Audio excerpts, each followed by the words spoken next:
The income tax is a 20th century socialist experiment that has failed.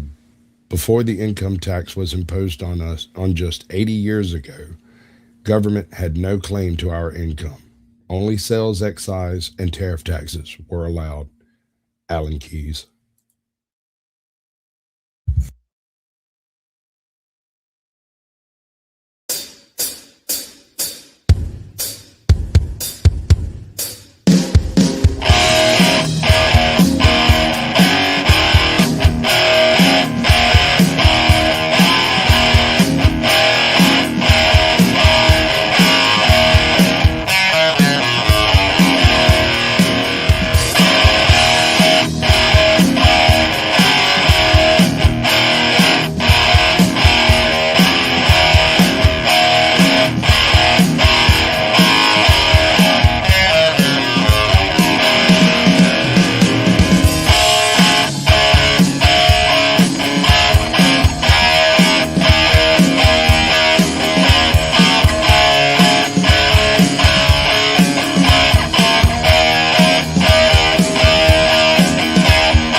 From high atop the battlements of Castle Curmudgeon, where defeating Canada isn't just a fun leisure activity, it's a way of life.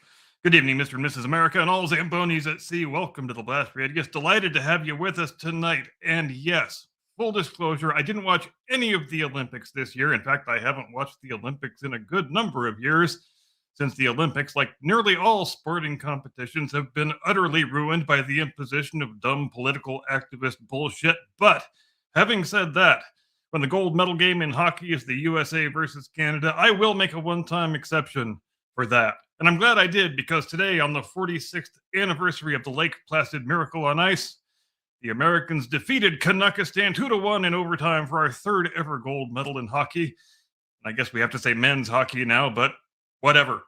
Why do they have to play 3-on-3 overtime in the gold medal game? I can't say, but it sucks. And it's stupid. How did it happen that the host nation built a hockey rink that doesn't resemble the dimensions of a regulation hockey rink anywhere in the world, and without anybody noticing until it was far too late? Again, I can't say, but it sucks. And it's stupid. But setting those complaints aside, it's a pretty fantastic game. And though I no longer give two squirts of piss about the Olympics, I am glad we won. Now, in the United States, for the average American, this is going to be a thing that provides maybe a couple days of enjoyment and good feelings and is then quickly forgotten about. But in Canada, this is going to be recorded as one of the blackest days in their history. Not their sporting history, mind you, but their national history. Does that make this victory even more gratifying? Yes. Yes, it does. But we're not here to talk about hockey tonight.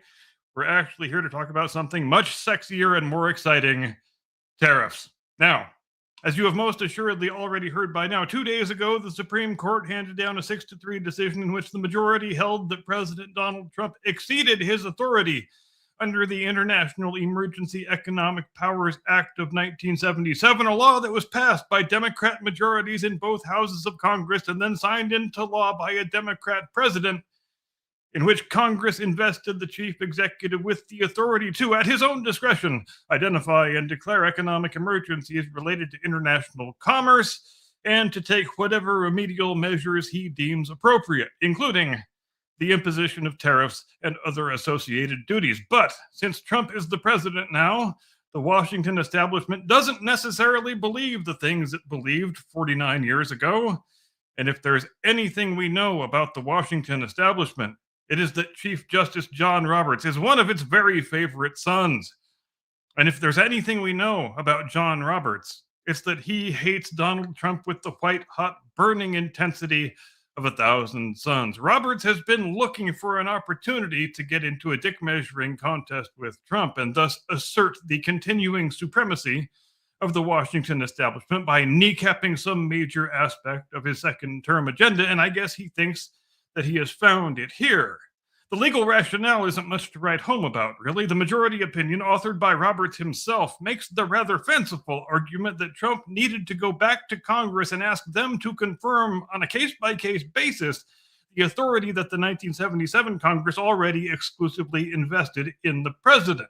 Will this decision make a whole lot of difference as a practical matter? Not really. Because, as Justice Brett Kavanaugh correctly noted in his dissenting opinion, there are 3 or 4 other statutory avenues whereby Trump can continue levying the exact same tariffs he has already been levying. And if the Supreme Court wants to neuter all of those, that will take many years to accomplish. And let's go ahead and ask the question that functions as the rhetorical elephant in the room. If Congress doesn't like the way the president is executing one of its statutes, shouldn't they handle it by repealing or rewriting or revising the piece of legislation in question? In a sane world, yes. But alas, we don't live in a sane world. And so here we are. As we know all too well, since this is a thing that involves Donald Trump, the current conversation around tariffs tends to take the form of a zero-sum game. If you're a fan of Trump, then tariffs are great and awesome and wonderful. But if you're a member of Team Orange Man Bad, if your idea of sartorial tastefulness is wearing a pussy hat with a keffiyeh, then tariffs are evil and autocratic and completely intolerable.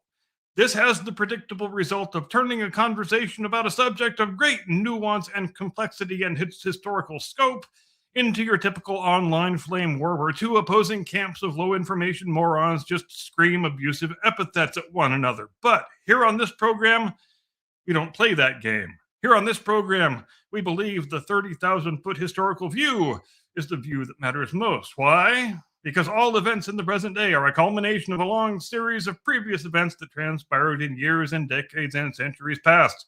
And current day arguments that fail to take historical perspective into account are ultimately exercises in stupidity and ignorance. So tonight, in the enduring, undying interest of correcting category errors and promoting the public mental hygiene, we present for your kind consideration Curmudgeon's Field Guide to Tariffs. Prologue, the price tag with a flag on it. If you think a tariff is something China pays us for misbehaving, then we need to have a talk. A calm talk, a friendly talk, a talk involving a bit of arithmetic, because somewhere along the way, we as a people developed the charming belief that when Congress places a tariff on imported goods, foreign governments gather in smoky rooms, pass a hat around, and mail us a check with a little note attached to it that says, "Oh, we're sorry about everything." But that is not actually how any of this works. A tariff is not a fine levied against a misbehaving nation. It is not a diplomatic parking ticket. It is not a patriotic surcharge paid by foreigners as some sort of penance. It is, strictly speaking, a tax. Specifically, it is a tax imposed by the United States government on goods entering the United States. If you're wondering who writes the check, the answer is the importer does. The American company that brings the goods through the port. The man standing at the dock, not the man standing in Beijing. The law determines who writes the check, but the market determines who feels the bruise. Now, before anyone starts polishing their pitchforks or fainting into a chaise lounge, let me be clear. Tariffs are not inherently wicked. They are not inherently virtuous. They are tools, blunt tools, tools that can raise revenue, tools that can protect domestic industries, tools that can distort markets, tools that can change behavior. But tools nonetheless. And like most other types of tools, they can be prudentially and responsibly used, or they can be used recklessly and destructively, depending on whose hands happen to be holding them at any given moment. And before we argue about whether to swing the hammer, we might want to first start by understanding what a hammer is. Because for roughly about 60% of our national history, tariffs were not some exotic economic side dish. They were the entree. They were how the federal government kept its lights on. For most of American history, the federal government was essentially a customs house with its own navy. There was no income tax, there was no IRS, there was no annual ritual of self loathing in April each year. There were just ships, ledgers, and dockside receipts. If that surprises you, good. That means we are already learning something. Chapter 1: What a tariff actually is. First, let us define the thing before we weaponize it. I know that's an unfashionable thing to do in a world where nearly all discourse takes the form of an internet flame war, but bear with the host nonetheless. A tariff is a tax imposed on imported goods, not on exporters, not on foreign governments, but on imports. When a shipment of steel or automobiles or washing machines or novelty lawn flamingos arrives at an American port, the importing company pays a tax calculated as a percentage of the value of those goods. That tax becomes part of the cost structure. Now, here is where people start tripping over themselves, typically. Some will say, well, sure, technically the importer pays it, but the foreign producer always absorbs the cost. Well, not always, but sometimes. Others will say, no, the consumer always pays it. Not always, but sometimes. Still others will say, domestic producers always benefit. Again, not always, but sometimes. In other words, welcome to Economic Policy 101, where things are never as simple as your perpetually doom-scrolling brain and your entomological attention span would prefer them to be. Who ultimately bears the cost of a tariff depends on supply chains, on competition, on price sensitivity, and on the relative bargaining power of buyers and sellers. It depends on how easily consumers can switch to alternatives. It depends also on just how desperate foreign producers are to maintain their market access. But one thing it does not depend on is patriotic chanting. The tariff is collected at the border by our government from our importer. That is the starting point. Everything else is market dynamics. And once we understand that, we can start asking better questions. Not does China pay, but what happens next? Chapter 2: Before the IRS, how we ran the country on dock fees. Now let's rewind the tape for a moment and take a nice long drink of historical circumspection. From 1789 until the early 20th century, tariffs were the primary source of federal revenue, not a side hustle, but the main event.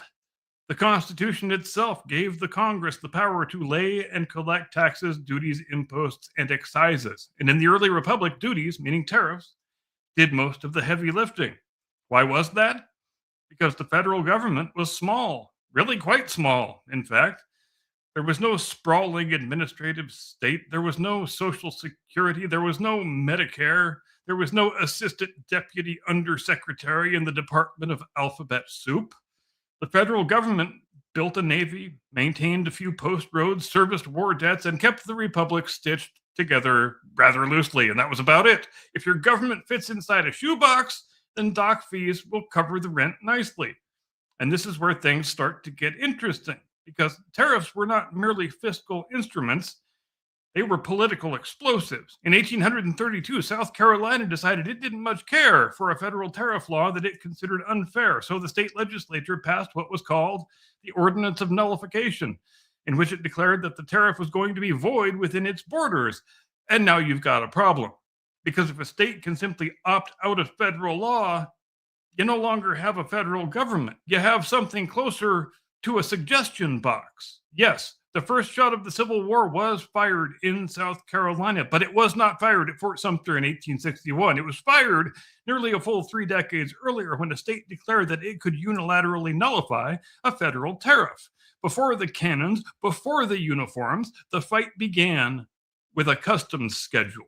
President Andrew Jackson did not find this very charming, but then that was the same reaction he had to most things.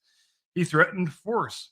Congress duly passed what became known as the Force Bill. You may recall this story from the Insurrection Act episode of 3 weeks ago, because said act was very nearly invoked in this case. But ultimately, The crisis was de-escalated, as sometimes tends to happen when you point bayonets at people and ask them how much they really, really want to go to federal prison.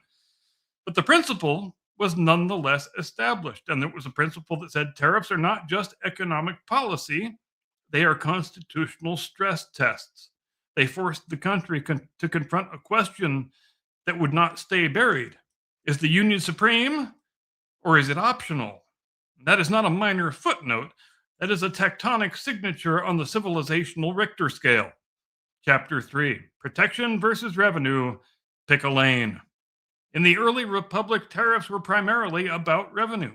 Ships come in, goods get taxed, the government gets funded. It's clean, it's simple, it's a nice little balance sheet on a ledger, but as the 19th century progressed, something else crept in. Protection. A revenue tariff is designed to raise money. A protective tariff, on the other hand, is designed to raise prices on foreign goods high enough that domestic producers can compete more easily or indeed dominate outright. And here's the part that almost nobody says out loud. The higher you raise a tariff for protective purposes, the less revenue it may generate. Because if you tax imports heavily enough to discourage them, fewer imports arrive. Fewer imports means fewer taxable transactions, which means lower revenue. You can fund a government with tariffs, or you can wall off foreign competition with tariffs, but doing both at maximum intensity is a mathematically awkward proposition. This tension ran through the 19th century like a live wire. Industrial states in the North often favored higher protective tariffs. Agricultural exporting states in the South, which depended on exporting raw materials to foreign markets and on importing finished goods, often despised them. Tariffs weren't just fiscal policy, they were sectional policy. And once again, we find ourselves back at the edge of constitutional argument and political fracture. Because when you use tariffs to rearrange the industrial geography of a nation, you are not just collecting money, you are picking winners. Chapter 4, the 16th Amendment changes the plumbing. And now, inevitably, we arrive at 1913. The 16th Amendment is ratified. Congress is granted clear constitutional authority to levy a federal income tax. Parenthetically, if you ever find yourself getting the impression that many of the worst choices we have ever made as a society happened during the Woodrow Wilson administration, that is not any sort of an accident. And overnight, well, not strictly overnight, but close enough to overnight for our present narrative purposes, the plumbing changes. The federal government is no longer primarily funded by what crosses the docks. It is funded by what crosses your paycheck. And this changes everything. When tariffs were the main revenue source, there was a natural ceiling. You could only tax as much as the ships brought in. You were necessarily constrained by trade volume. But once income taxation becomes central, then constraints shift, and they shift rather wildly. Revenue becomes tied to domestic productivity and earnings, not just to imported goods. This allows the federal government to expand dramatically, exponentially in scope over the course of the 20th century. Foreign wars, social programs, regulatory regimes, all of it required a revenue stream far larger than dock fees could ever hope to sustain. And this is where modern nostalgia sometimes wanders into fantasy. Yes, but we used to run the country without an income tax. Obviously, this is a true statement. We also used to run the country without interstate highways, aircraft carriers the size of small cities, Medicare, or a standing administrative state larger than the national population was on the day the Constitution was ratified. You can fund a minimalist republic on tariffs. You cannot fund a $4 trillion federal apparatus on cargo ships without consequences. Scale matters, and arithmetic remains undefeated. Chapter 5, National Security is not a coupon code. Now let's fast forward to the modern era. Tariffs reemerge not primarily as revenue engines, but as strategic tools. Congress has, over time, delegated significant authority to the executive branch to impose tariffs under certain conditions, including national security. And this is where rhetoric becomes elastic. Because who's doing the interpreting, the term national security can mean any number of things. It can mean critical defense materials, supply chain resilience, strategic industries, or occasionally, this industry is politically sensitive.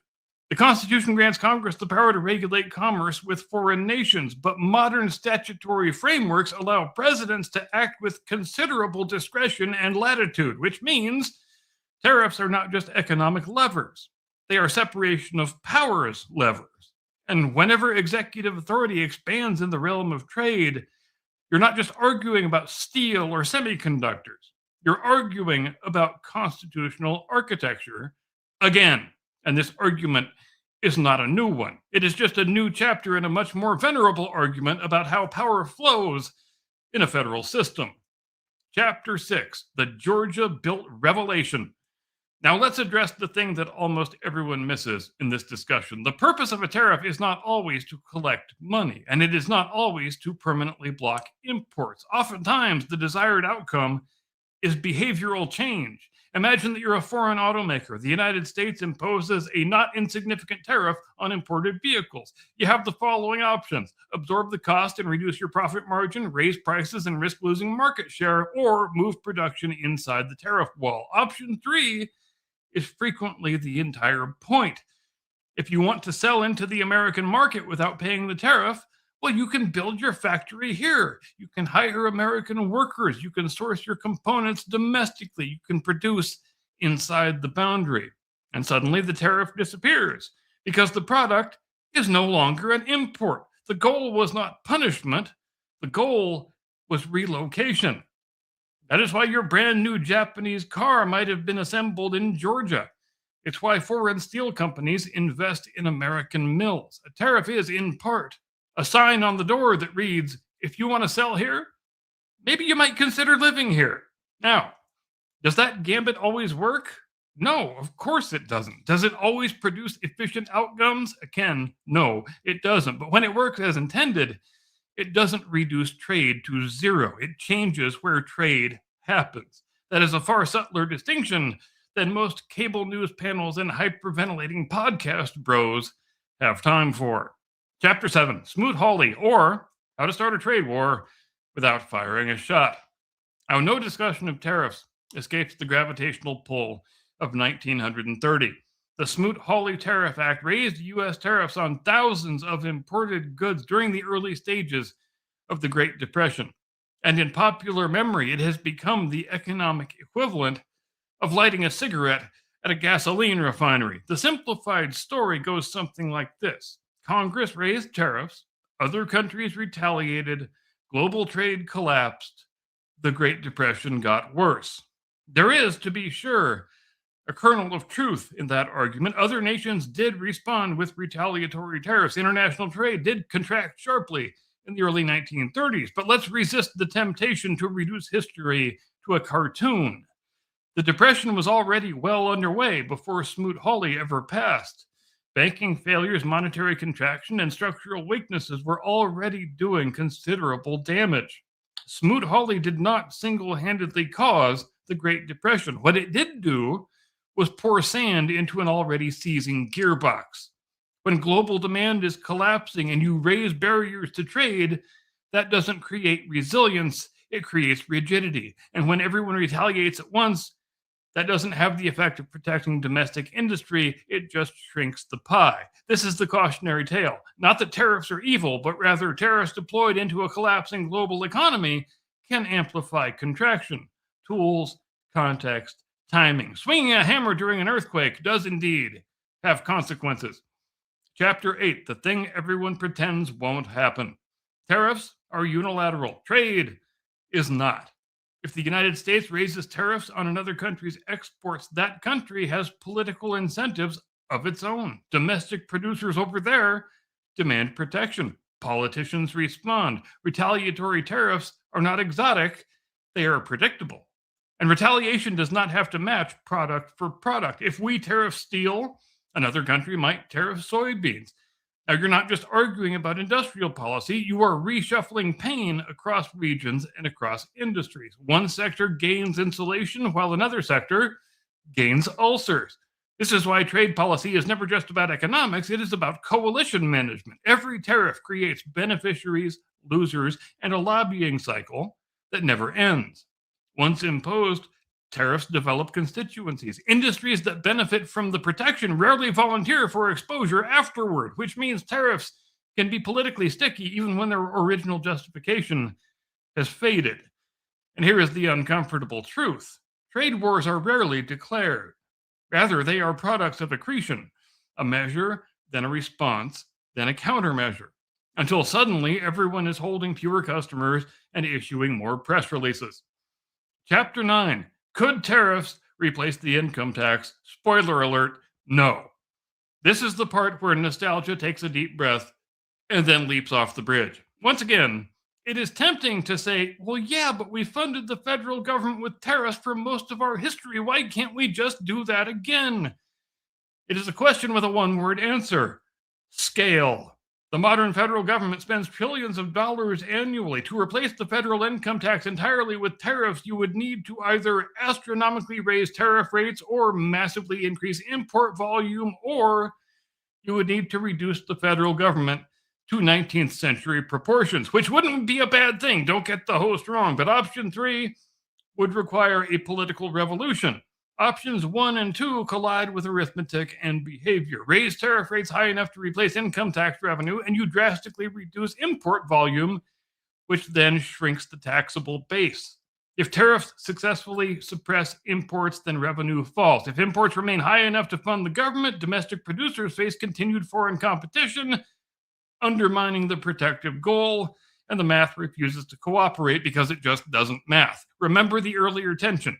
Revenue tariffs and protective tariffs tend to pull in different directions. You can fund a small republic on dock fees alone. You cannot fund a modern welfare regulatory national security superstructure just by levying tariffs on container ships alone, without either crushing consumer prices or crushing trade volume, or doing both. This is not an ideological sentiment. It is a spreadsheet. And spreadsheets, unlike politicians, do not clap for applause lines. The fact of the matter is, today's U.S. central government has more employees than the population of Panama. In 1789, one of every 13,000 Americans worked for the federal government. Today, one of 85 Americans does. Would it be great if there was a convenient way to pull down that whole rotten edifice and return the central government to being something more modest and more reasonable? Yes, that would be great. But we are here to deal with objective reality, not to eat pie in the sky. Chapter 10, Tariffs are tools, not theology. At this point, the camps are usually dug in and fully entrenched. On the one side, you have the people saying tariffs are patriotic, they defend the homeland. On the other, you've got the people saying tariffs are ignorant, they sabotage prosperity. Both of these positions suffer from the same disease, and it is the disease of absolutism. A tariff is not a moral statement. It is not a loyalty oath. It is not an act of xenophobia, nor is it an act of enlightenment. It is just a policy instrument.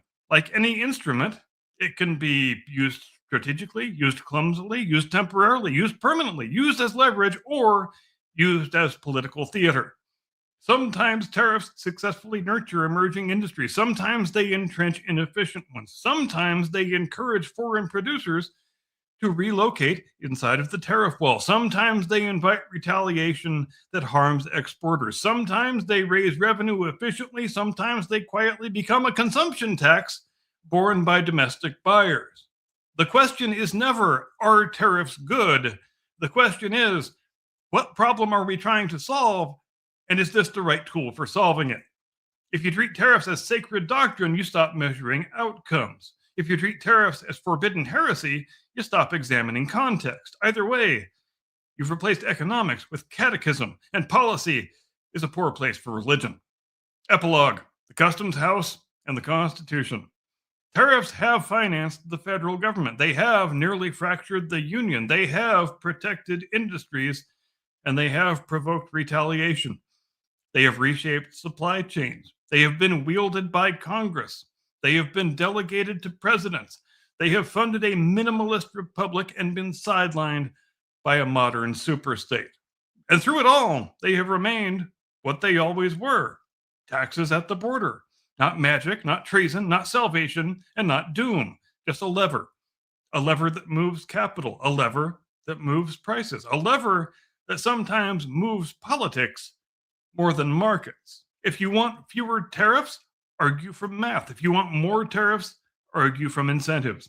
But if you argue as though they are mystical forces that either punish foreigners or guarantee prosperity, you are not doing economics. You are doing mythology. And mythology, for all of its charms, does not balance a budget. And with that, we now close the book on this week's Field Guide. Thank you, ladies and gentlemen, ever so much for your kind attention. Please see your nearest serving wench for assistance in settling your tavern tab. And I now convey you into the loving custody of my distinguished colleague, your illustrious co-host, the one and only, your friend and mine, Mr. Caucasian Sasquatch. Tactical nuke incoming!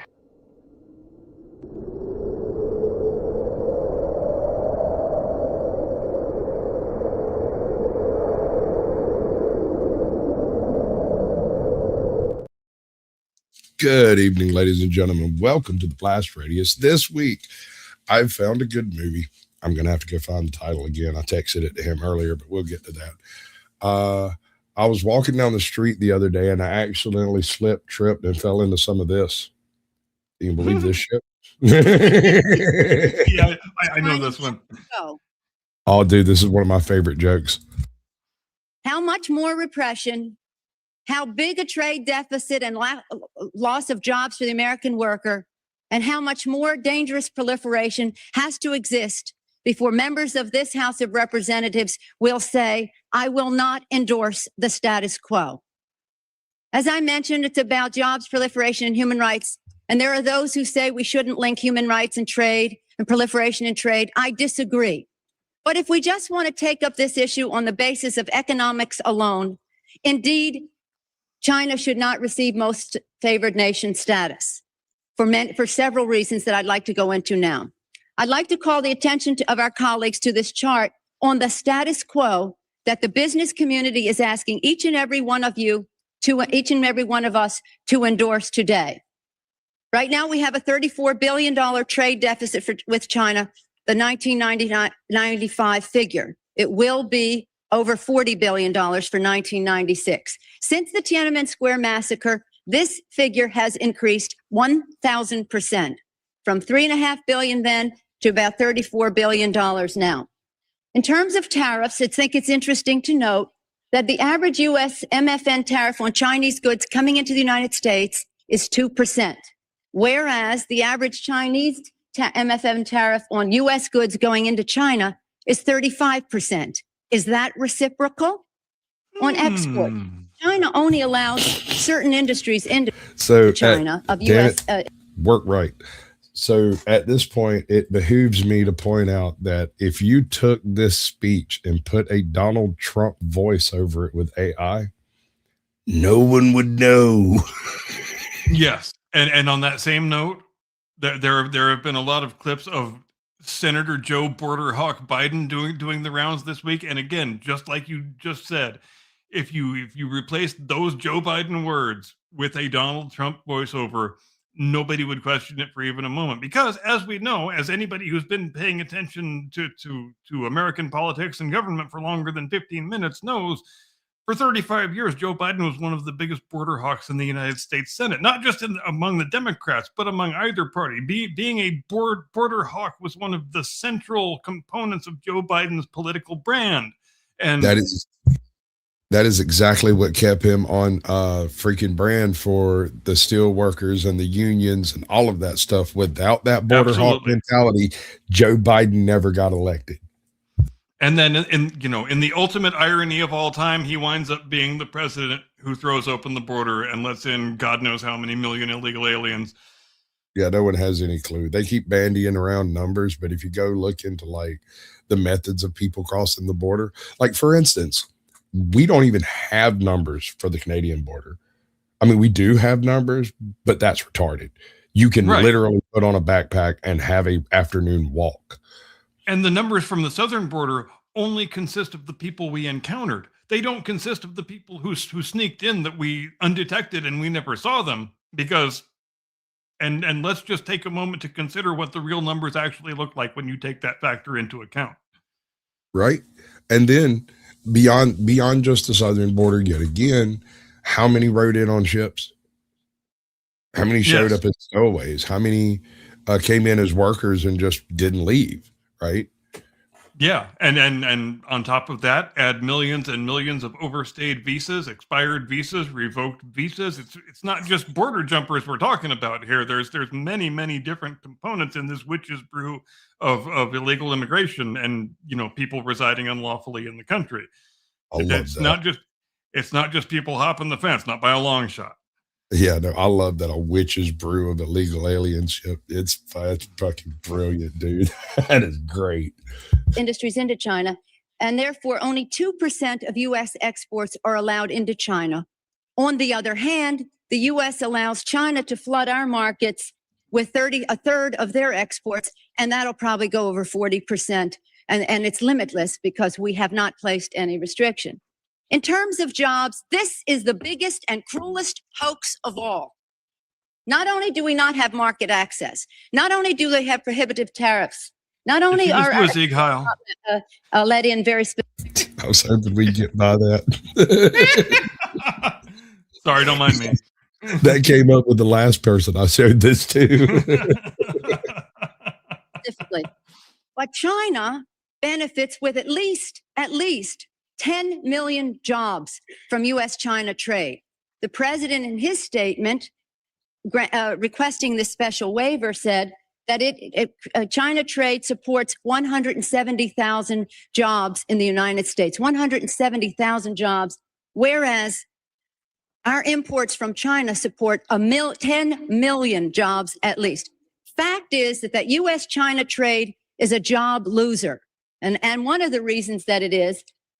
So here's my question. Does that woman sound more rational because she's telling the truth? Or does she sound more rational because she's saying it with more conviction than she has today?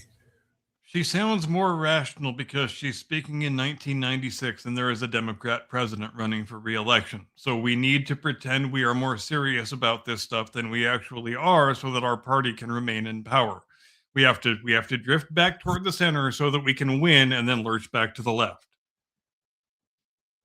That's ooh, yeah, I like that. Because first let me just make another point, and that is that our colleagues on the other side of this issue will say the trade with China, exports to China have increased 3 times in the last 10 years. They have. But they fail to mention that imports from China have increased 11 times, thereby leading to this huge trade deficit. The other issue, in addition, if intellectual property is a $2 billion, $3 billion loss, technology transfer is in the hundreds of billions of dollars. If you want to sell to China, your products into China, the Chinese insist that you open a factory there. They misappropriate your technology, imagine that, open factories of their own, right? And then say to you, now we want to see your plan for export. That's as simply as I can say it briefly. But the fact is, this isn't a... Okay, so you get the point. I don't have to beat the dead horse anymore, right? I scarcely recognize her when her eyebrows are actually right above her eyes instead of the middle of her forehead. She's not over there trying to put her teeth back in constantly. I have sympathy for that. Doing her crazy grandma hands that she loves to do now. All right, what beautiful bit of absolute absurdity did you find for me to watch earlier today? Would you like to? It embarrasses me to admit, but I have been watching a lot of arrest videos this week, and I thought this one was the coup de grace.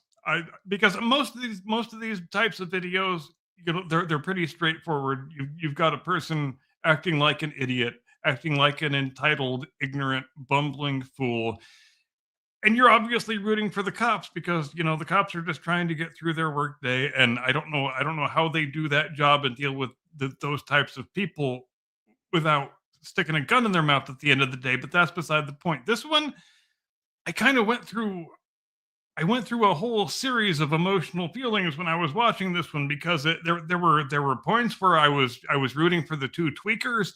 There were points when I was rooting for the 2 cops, and I'm still not quite sure how I feel about it. But as I mentioned to you yesterday, the moment when they finally acquiesced to showing the cops their ID. They hand the cops their ID in a plastic bag that also contains their drug stash. And that is the greatest thing I've ever seen before. And it was at that moment when I said, these people get their own blast radius segment, and that's all there is to it.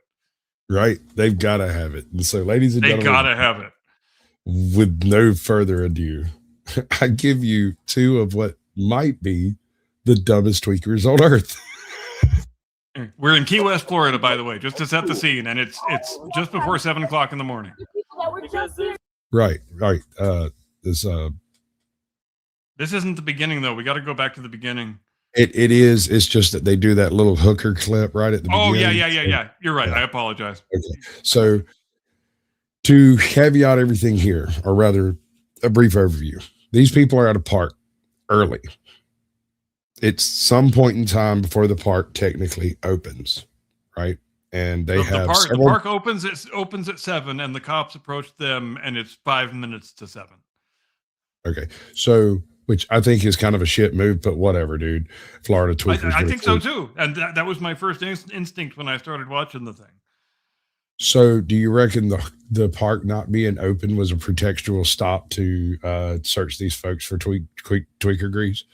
Yes, I mean we're on a fairly small island here with a fairly small population, and I expect that these people were probably already known to the cops for engaging in drug activity, but that doesn't really change anything. I mean, if they were accusing them of camping in the park, I don't think that's a valid charge. I don't think they were camping in the park. I think they were just sitting on a blanket in the park. If they were camping, they wouldn't have 5 dogs and 2 bicycles with them, and they would have, more than just a blanket to sit on. That was my first inclination, but maybe my thoughts will change as we continue watching it.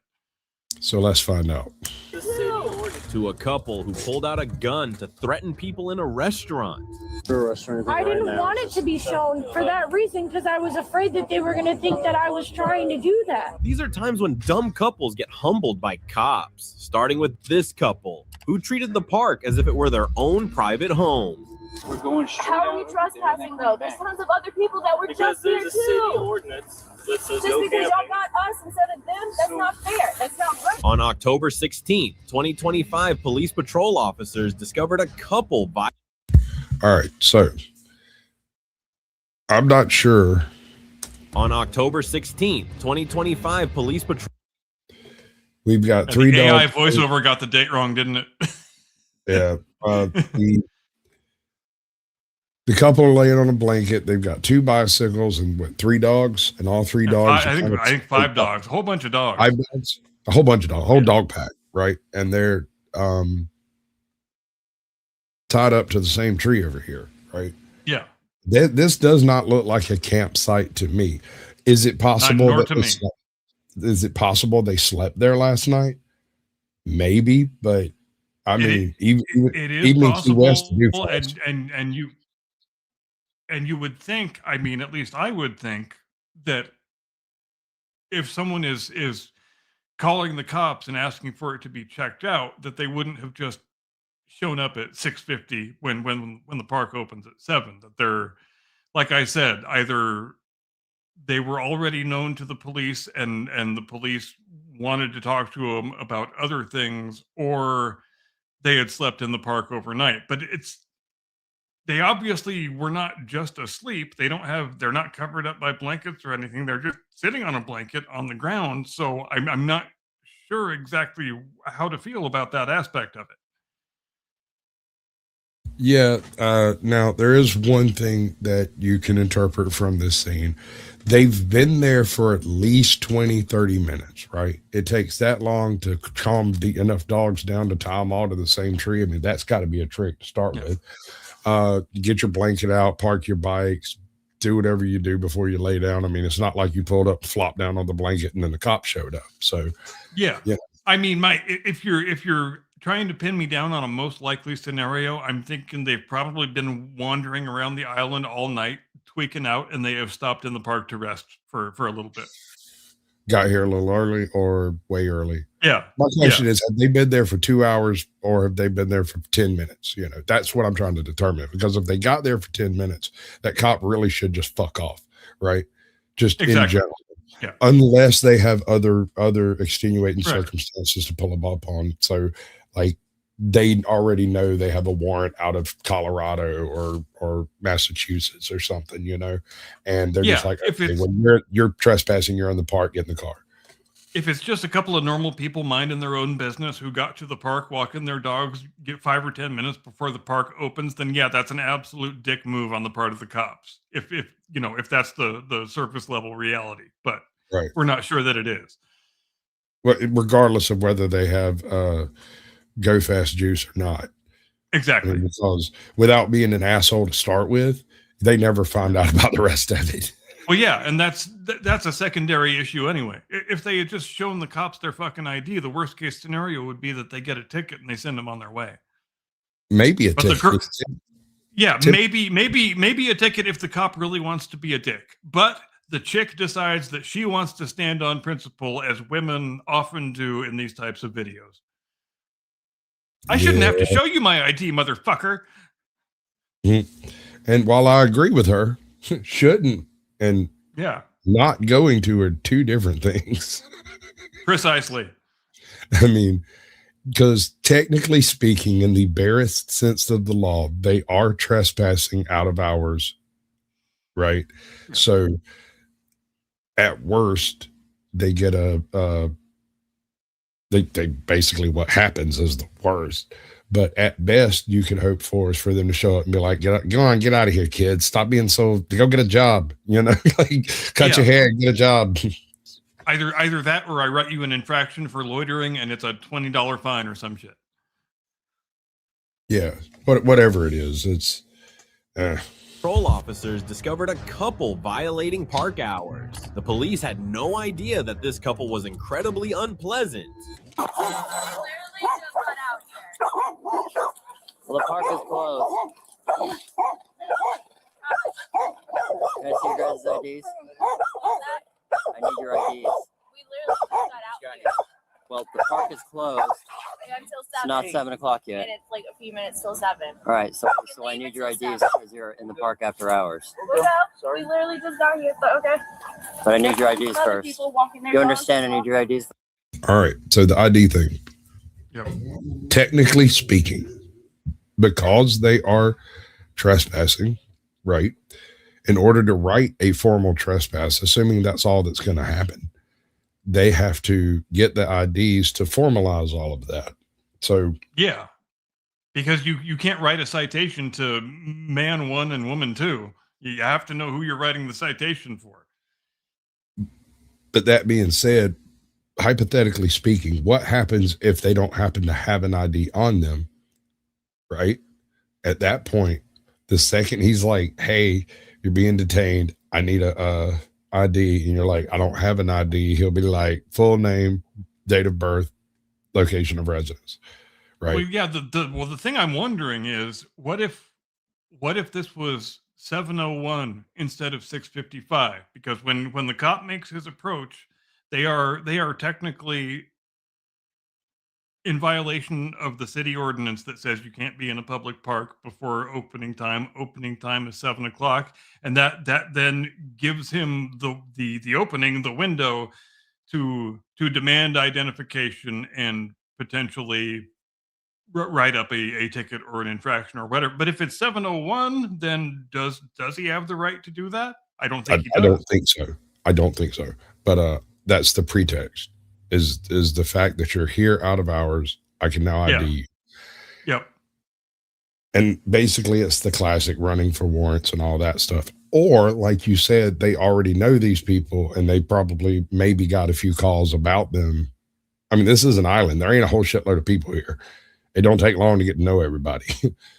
Yeah, and when we find out later that they say they've been on the island for a couple of months. So they are not locals. They are newcomers. They are obviously involved in drug activity. So I would be shocked if they are not already known to the police, and that's part of the reason why they're being approached. First. For what? For what? Yes. So I can give you a warning for being in the park after hours. There's other people that are here. Okay, well, I'm talking to you first.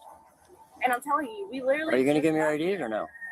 We have witnesses that we were just here. 7-1 Bravo yard. It was that big of a deal. Are you going to give me your IDs? Why? We didn't do anything wrong. So you're here a few minutes early. What do you think, chat? Dip move or legitimate pretext? Yeah, I want to know what the chat thinks about this. 5-2, I have 2 refusing to identify. We're not. So at that point, she's fixing to do the right thing. She's stating out loud, I'm not refusing to identify, but I am waiting for you to tell me I'm under arrest, right? Right. Because right. I'll identify under threat of arrest, but I'm not identifying just because you fucking told me to. Now, if I have a bag of speed in my pocket, that equation comes out a little bit different.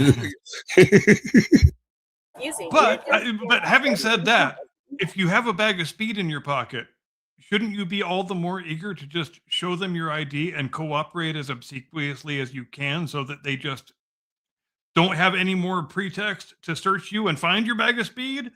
Right. Is all I'm saying. So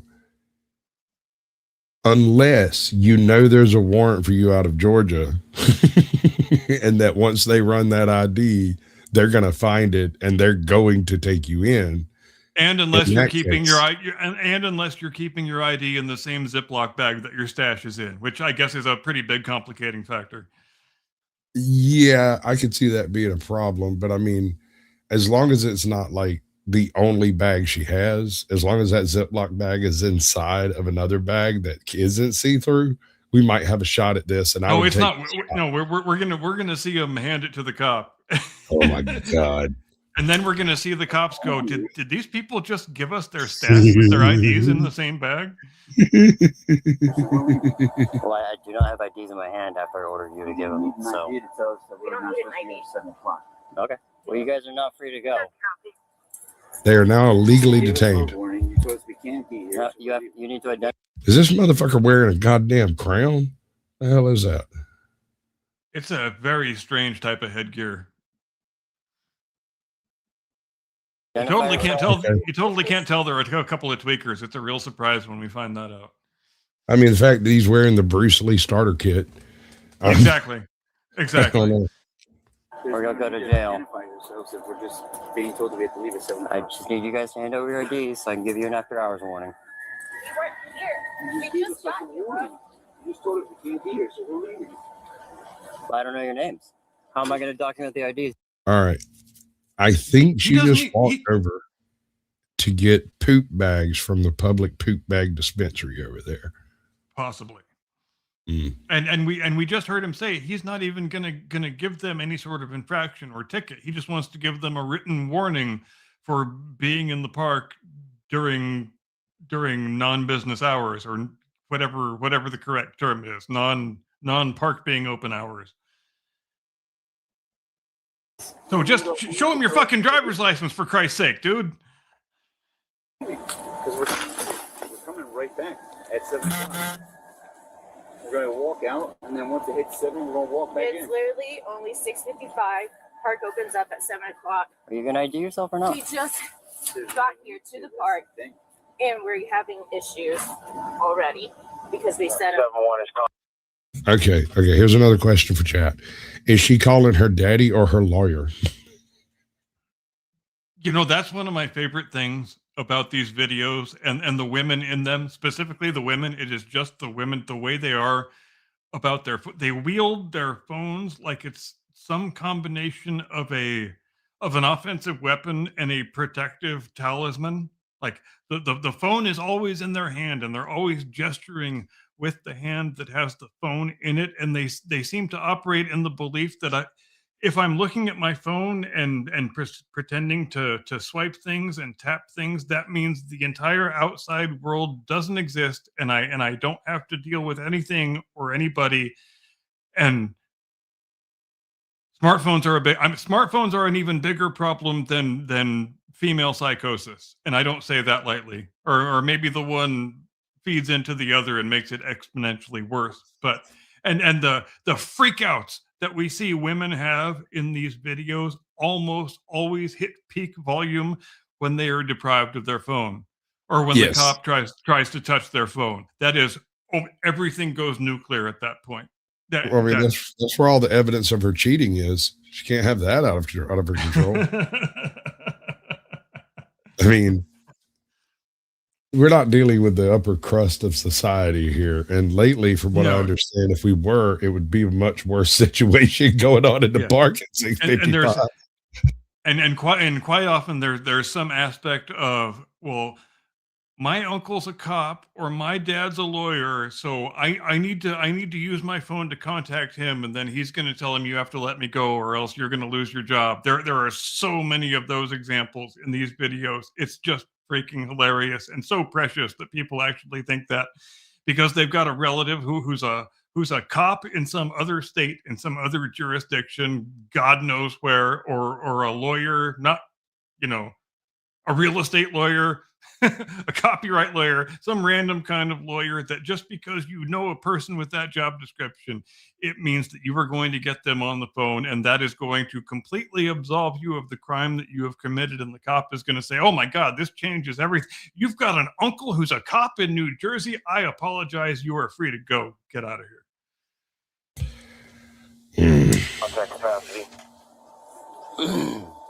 When we see people walking their dogs, there's a guy that walks a little white dog in a white van. There's another guy that walks a little mini shepherd every morning. He knows us, just saw us get here, and we're having issues. I got to give her credit for one thing. She is getting the fuck home. Like she's not lollygagging around at all. She's leaving. Yeah. It only happens after the cop says you're not free to go. That's when they try to gather up all their shit in GTFO.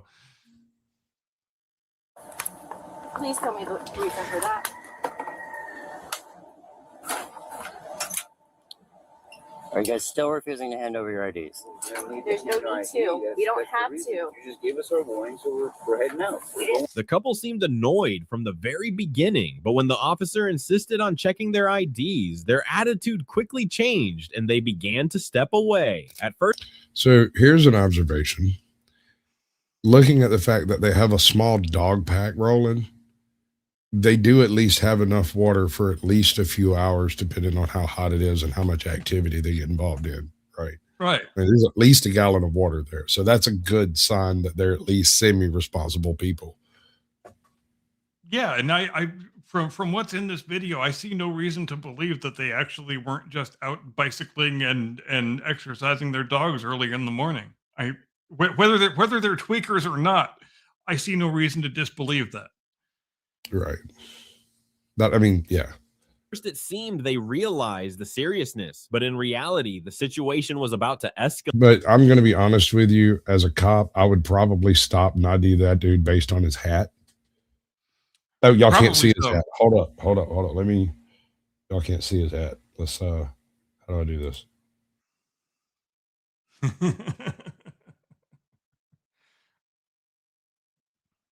Let's do this.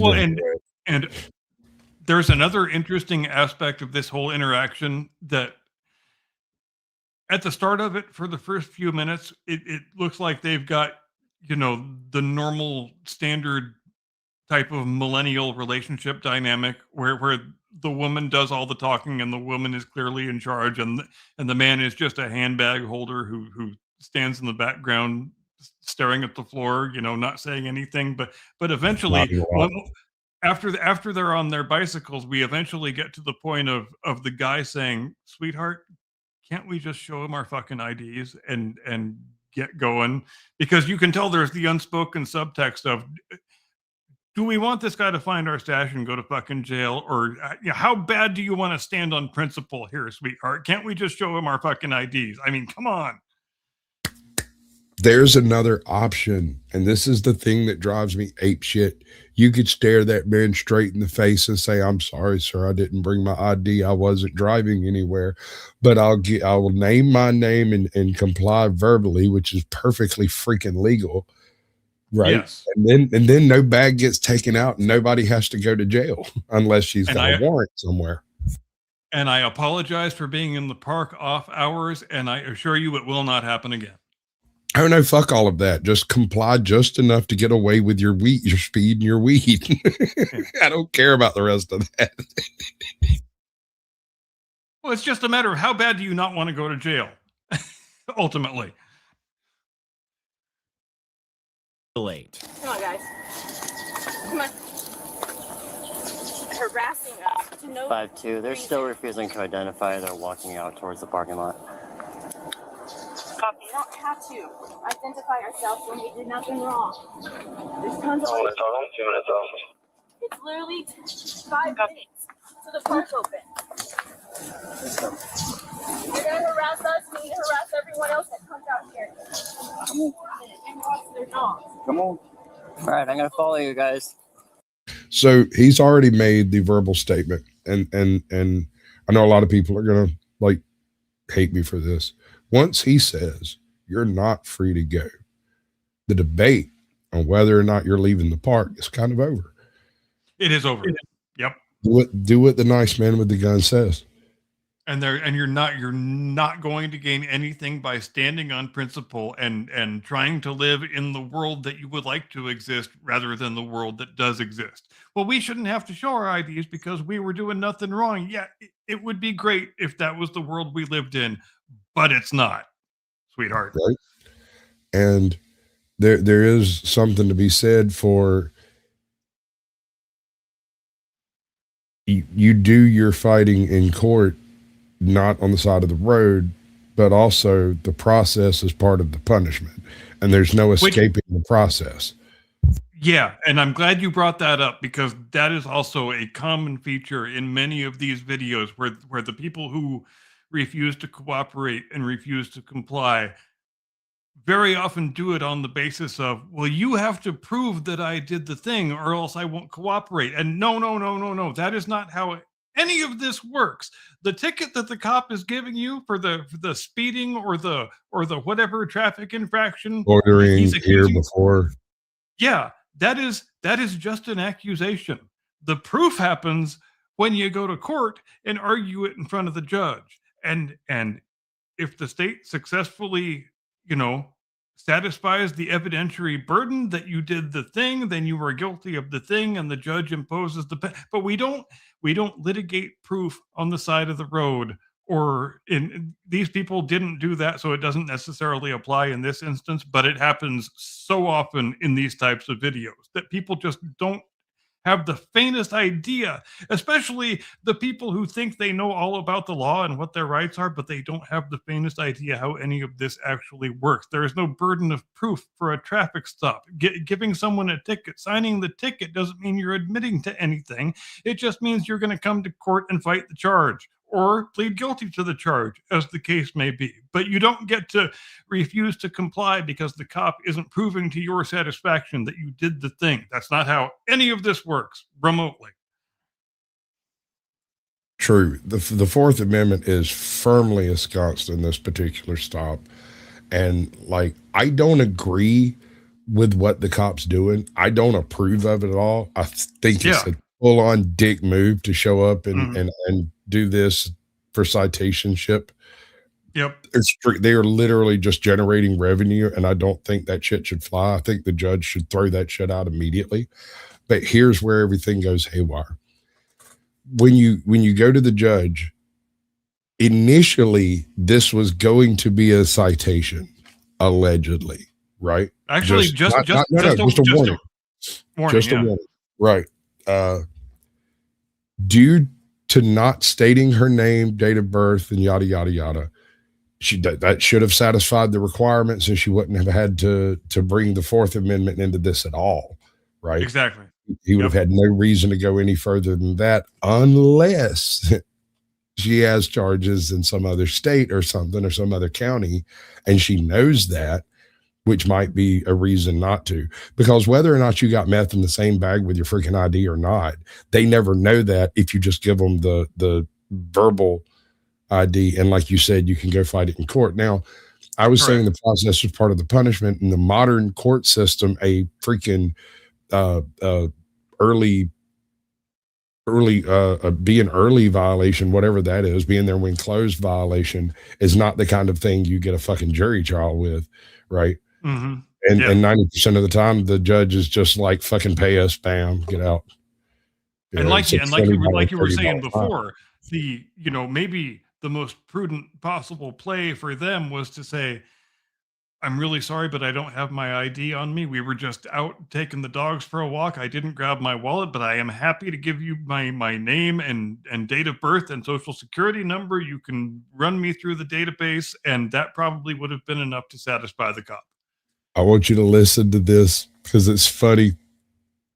I get tailed by cops on the way to work. They go 10 to 20 miles an hour over the limit in an area of lots of blind spots. So F them, sir. If they're following you and going 20 over, that means you are too. Don't confess to crimes on our show. Welcome in, buddy. Good to see you. Thank you for playing. We love self-incrimination here on the Blast Radius, ladies and gentlemen. Allegedly.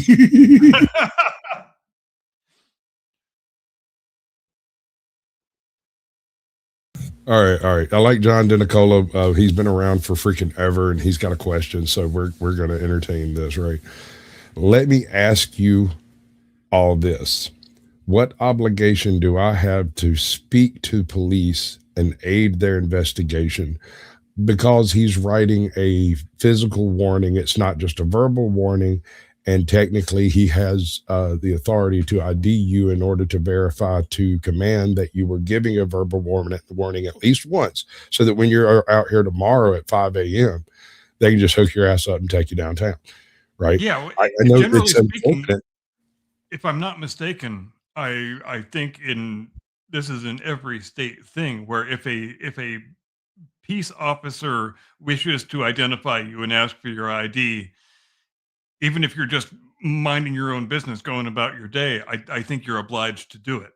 And Obliged to or obligated? whichever word you like. No, because I mean, this is the thing, is that you're not, right? They have to have probable cause. Now, there's a lot of downstream shit that takes place as if it should be upstream, and the existence of qualified immunity is a huge freaking problem when it comes to accountability. And then you've got the capability of gypsy cops just to hitchhike around the country and never lose their job, just quit before they get charged. There's a massive industrial complex of victimization of the citizenship that is trained into our police force because that's how they generate revenue, right?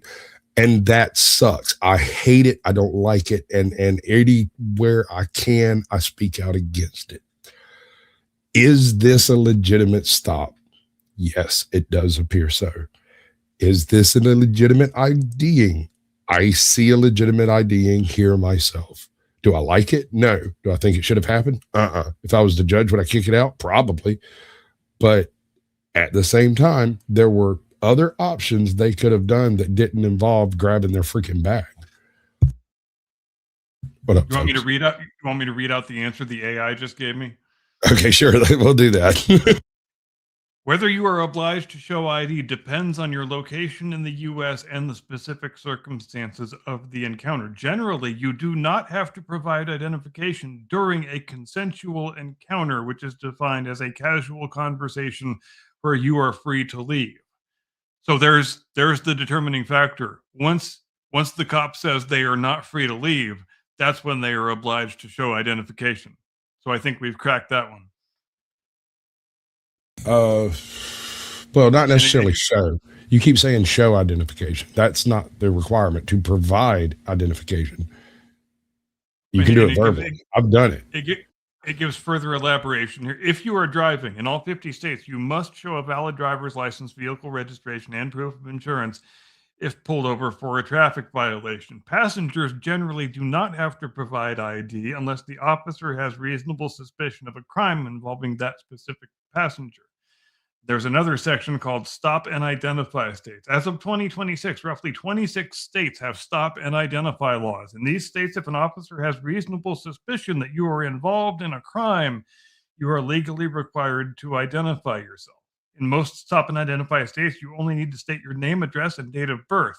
You are typically not required to carry or present a physical ID card unless you are driving. States with these laws include Alabama, Arizona, Florida, Illinois, Indiana, Nevada, New York, and Ohio, among others.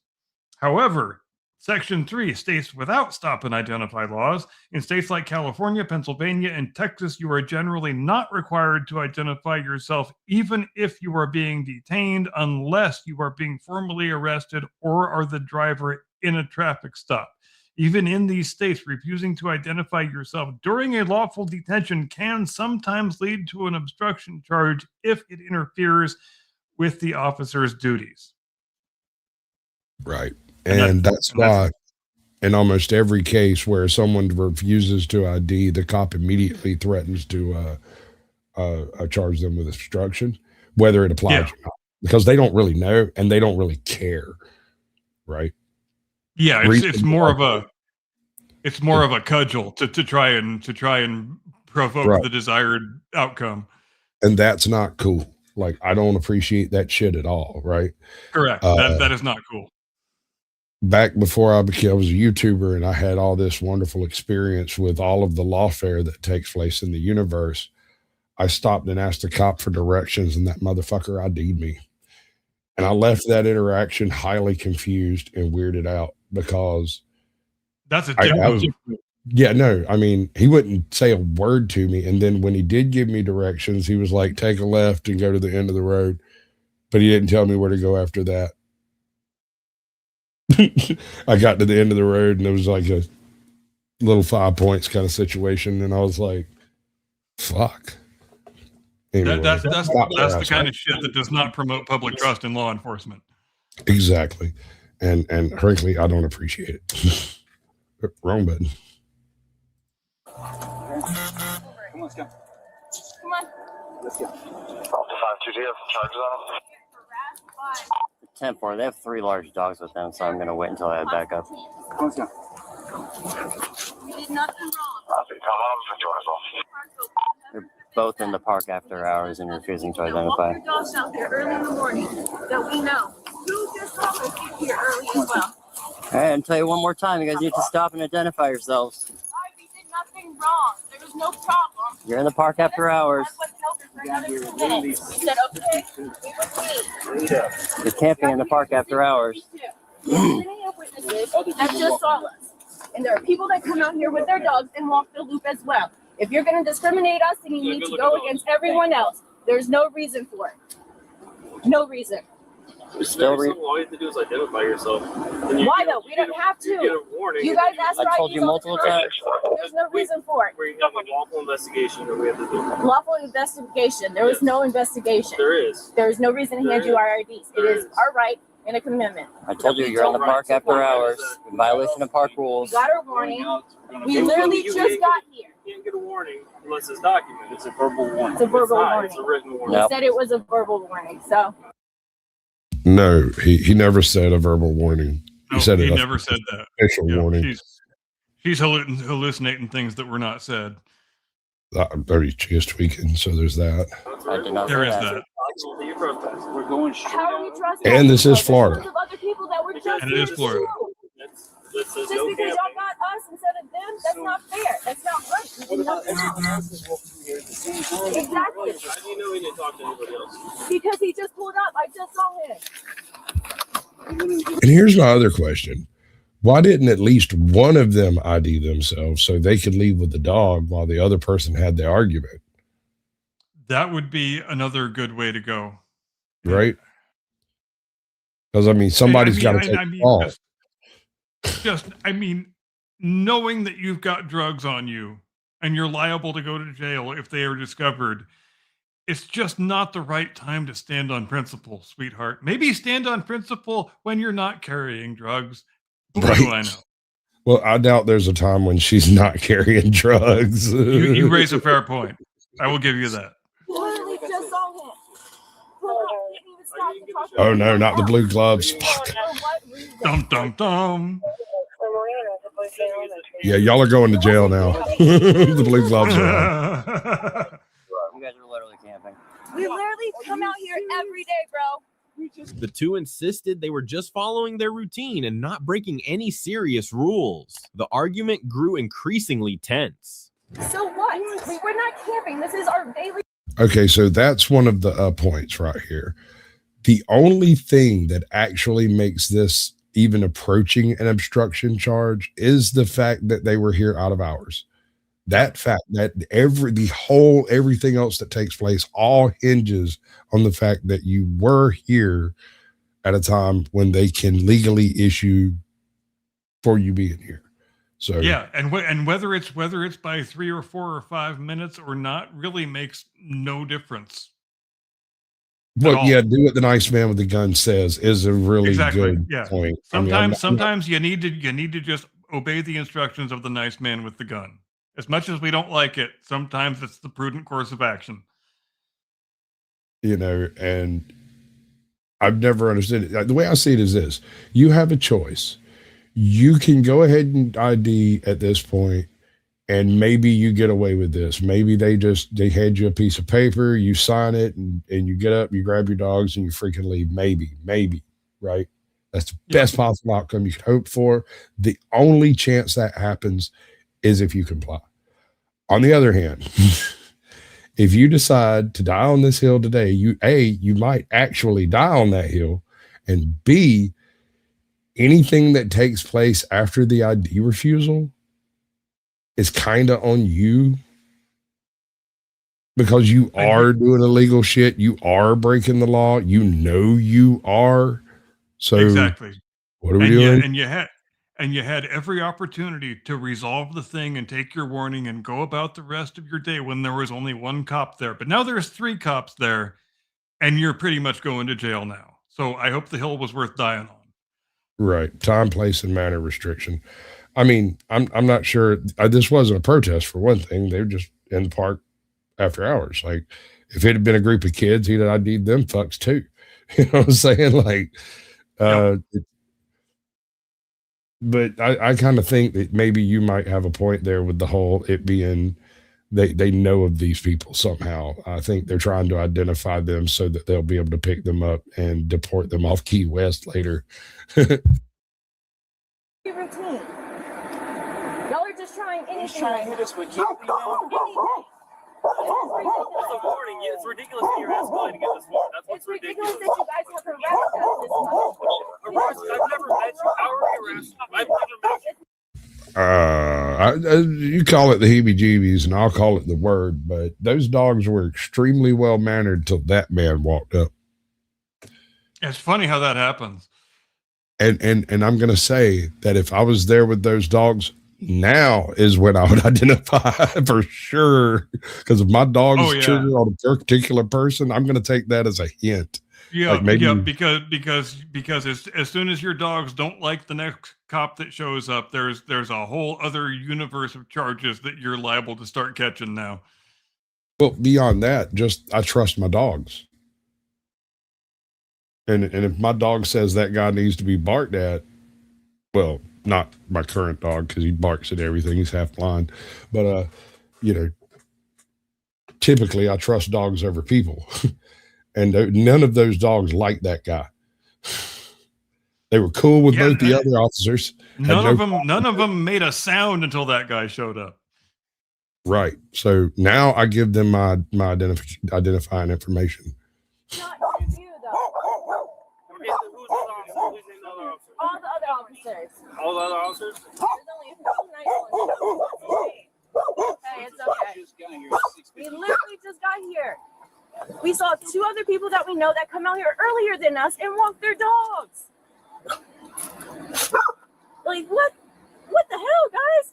We don't do anything wrong. This is what we come out here and do. We've explained. We keep an eye on everything else that goes on out here. All you have to do is identify yourself. But we don't have to, though. Yes, you we do. didn't do It's a anything lawful wrong. investigation. This is the ordinance. All right. And he could probably state that as ordinance for you if you want to get that specific.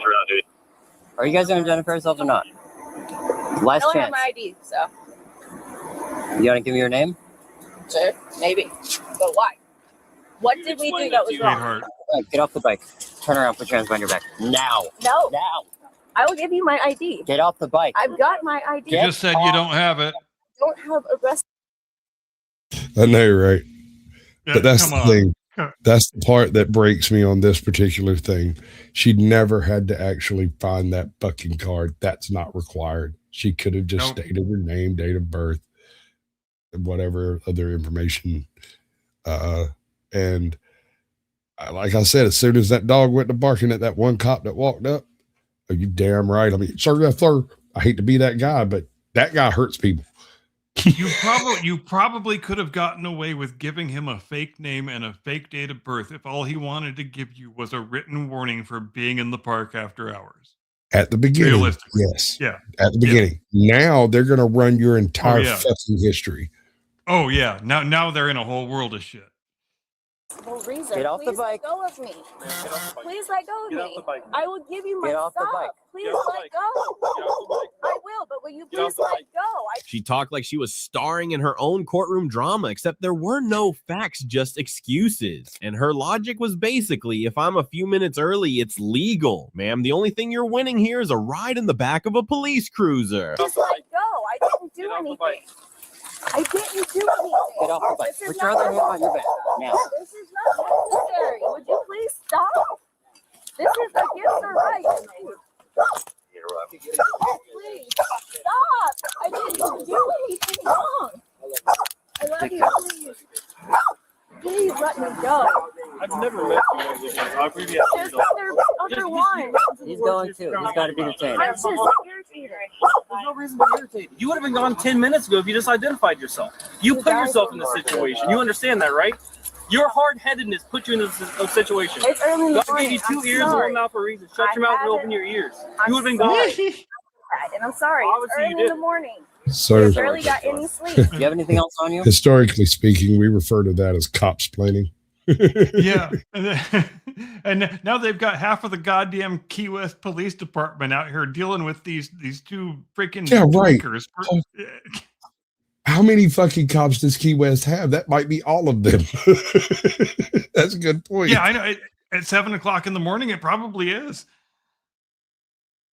Right? No, I don't. Please don't do this. Huh? Where are you from?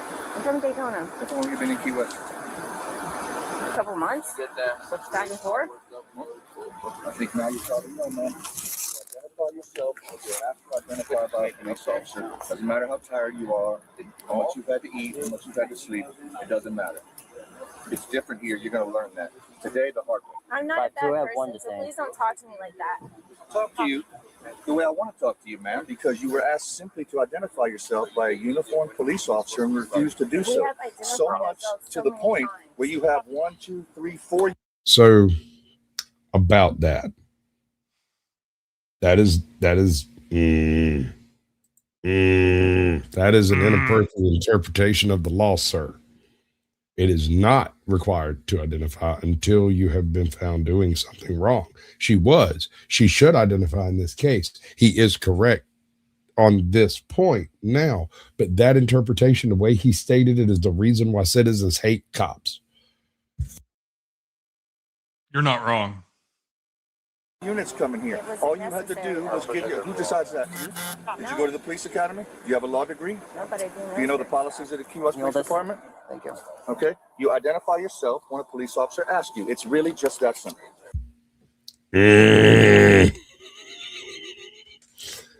In this case, yes, I think so. Because if she'd identified the second he asked for it, be like, here, like Yep. here it is. Vocally, I'll tell you. Yep. I don't And think they would be down the road 10 minutes ago. Yeah. And could probably legally come back in 15 minutes. Yep. Absolutely. Maybe. Although sometimes when you get one of those citations, there's a 24-hour ban with it. I think that's how it's done here in Georgia. If they have to ask you to leave because of any type of violation, there's a 24-hour ban. So if you come like right back, even if it's technically legal, it's not suddenly. And you're probably asking for trouble if you do that anyway. I'm not sure I care because they are Yeah. on an island. There's a limited amount of freaking territory. And how many places can you get trespassed from in 24 hours? You know, but I feel like I don't want to get on the bad side of a small town police department God bless you. We were literally only 10 minutes early. There's people that could come out here earlier and walk their dogs. Listen, I wasn't here when all this first started. Okay, like I wasn't here. So listen, what I'm gonna tell you, just like I was just telling him. Do you remember when I spoke to you guys out on Duval Street? And you guys were having the issue where he was needing to go off and take care of his stuff. Yeah. When inspecting the bag containing their IDs, the police were There it even is. more surprised to discover a substance testing positive for methamphetamine. This made the severity of the incident escalate further. That's what it comes down to. That's what it comes down to. It's okay, puppies. I love you.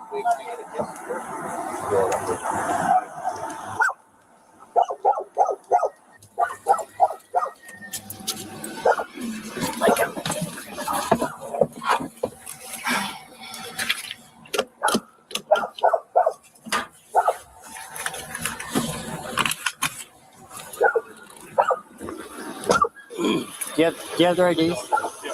They're running the female right now. They're sent for confirmation. It's failure to appear on Monroe. Okay, so camping. There's a warrant, bench warrant, failure to appear. Yep. Park after hours for both. A warrant for him. Does she have a warrant? That's why he didn't give his ID. Does she have a warrant? No. She could have just been like, oh, I'm so-and-so from such and such, and took the dogs and left with all the drugs, and homeboy had been picked up and extradited to wherever the fuck. Don't hand him the bag with the IDs and your stash in it. Maybe just reach into the bag, pull out your ID, and hand him that. I ain't no rocket surgeon. I agree, but I from the Jump Street, I disagree on actually presenting the ID. If I don't have to, I won't necessarily do it. You pull me over in a car, yeah, I'll toss you my license, right? I got no shits to give about that, whatever, right? It's kind of a different situation. The problem here is they weren't on the sidewalk. If they had been on the sidewalk or sitting in that bench right there, it probably would have been fine. The articulable suspicion would have been alleviated, but they were actually in the park. And that's that line. I know it's a paltry fucking 2 steps, but it is the legal line that we're having an issue with right now.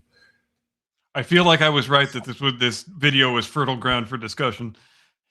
Oh, absolutely, dude. My other show that I do on Tuesdays is almost all this type of stuff and interrogations and stuff.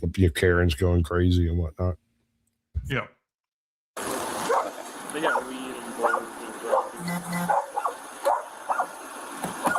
Oh, great. Hey, we found something in your bag, the bag with your IDs, that tested positive for methamphetamine. So I'm going to ask you some questions about it, but I have to read you the Miranda warning. All right, check it out. You see her eyeballs? Yep. Sure do. Can you tell me that it's not yours without telling me it's not yours? That's exactly what that is. You nailed it, my friend.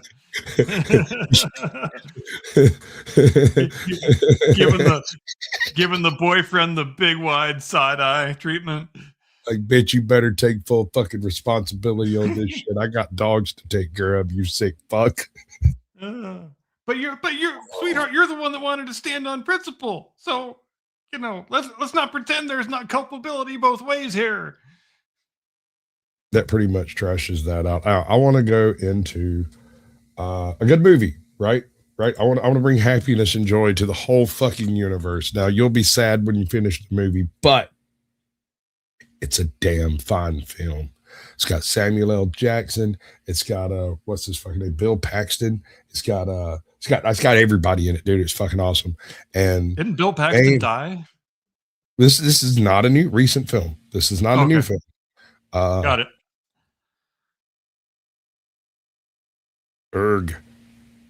The Last Full Measure. It is about the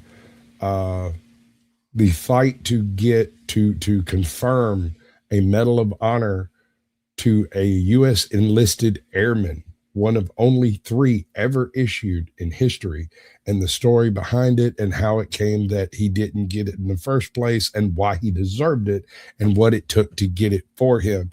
And I put this on for it to be noise in the background, and I literally delayed lunch for 2 hours while I watched the movie because I couldn't walk away. Nice. That's a Yeah. pretty lofty recommendation. The last full measure. So do your thing. Well, let's all watch that movie and come back and talk about it next week, shall we? Ladies and gentlemen, thanks ever so much for joining us here on the Blast Radius tonight. And we once again congratulate Team USA for defeating Team Canada and making this one of the darkest days in Canadian history, which they'll be talking about for the rest of their natural born lives. We do love that, even if we Americans have better things to think about it and we'll forget about it within the next 36 to 48 hours. That doesn't matter. They're going to be miserable. That is what counts. We will see you next Sunday, 8 Eastern, 5 Pacific, as we always do. We hope you have a great tomorrow and an edifying Tuesday and just an absolutely fantastic rest of your week. Thanks again for joining us. We will see you next time. Do not comply. Get off my lawn. Give me the money. Give me the money, okay?